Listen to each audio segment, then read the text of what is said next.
Pemirsa, Tumpak Wariga atau Pengatak merupakan salah satu hari raya umat Hindu di Bali yang diperingati 25 hari sebelum Hari Raya Galungan dan jatuhnya bertepatan pada hari Saniscara Kliwon Wuku Wariga dalam kalender Saka. Tumpak Wariga ini juga sebagai cerminan harmonisasi antara manusia dengan lingkungan.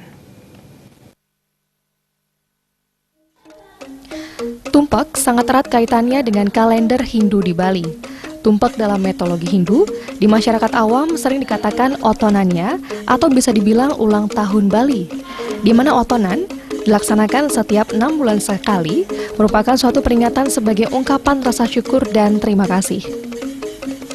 Peringatan kemahakuasaan yang sangkara diperingati oleh umat Hindu di Bali berupa Tumpak Wariga atau disebut dengan Tumpak Atak atau Pengatak, Tumpak Uduh atau Tumpak Bubuh. Bersyukur kepada Yang Maha Pencipta dalam manifestasinya sebagai Yang Sangkara atas ciptaannya, atas analisis manusia serta usahanya untuk mengolah tumbuh-tumbuhan sedemikian rupa, sehingga memberikan makna dan berhasil guna untuk memenuhi kehidupan sehari-hari. Disebut Tumpak Pengatak karena mantra yang digunakan untuk mengupacarai tumbuhan disertai dengan proses ngatak atau menggetok-getok batang tumbuhan yang diupacarai.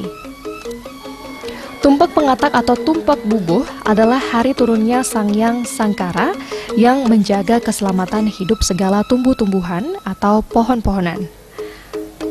Beliau memelihara agar tumbuh-tumbuhan itu subur tumbuhnya, hidup dan terhindar dari hama penyakit, agar memberikan hasil yang baik dan berlimpah, melebihi dari yang sudah-sudah dan hemat walaupun banyak digunakan. Akademisi Dewa Putu Wijana menyatakan, pelaksanaan Tumpak Uduh ini juga sebagai cerminan dari ajaran Trihitakarana, yaitu harmonisasi antara manusia dengan lingkungan. Hal ini sangat penting untuk bisa dimaknai oleh umat Hindu untuk melaksanakan Tumpak Uduh ini secara utuh. Trihitakarana ya. Jadi Tumpak Uduh ini mencerminkan pelaksanaan Trihitakarana untuk harmonisasi hubungan antara manusia dan lingkungan, manusia dan Tuhan, dan begitu juga sebaliknya. Dan saya kira hal itu menjadi penting bagi umat Hindu, masih melaksanakan itu secara utuh begitu ya. Kan sering sekali sekarang ada modifikasi ya, karena ada pengaruh-pengaruh dari luar. Jadi oleh karena itu saya kira kita tidak bisa menutup diri dari budaya asing kan, tetapi kita harus mampu menyiapkan filter sehingga budaya asing yang masuk di sini itu justru memperkuat budaya lokalnya. Tanpa tumbuh-tumbuhan, semua makhluk bernyawa tidak dapat melangsungkan hidupnya karena bahan pokok makanan hewan dan manusia adalah tumbuh-tumbuhan.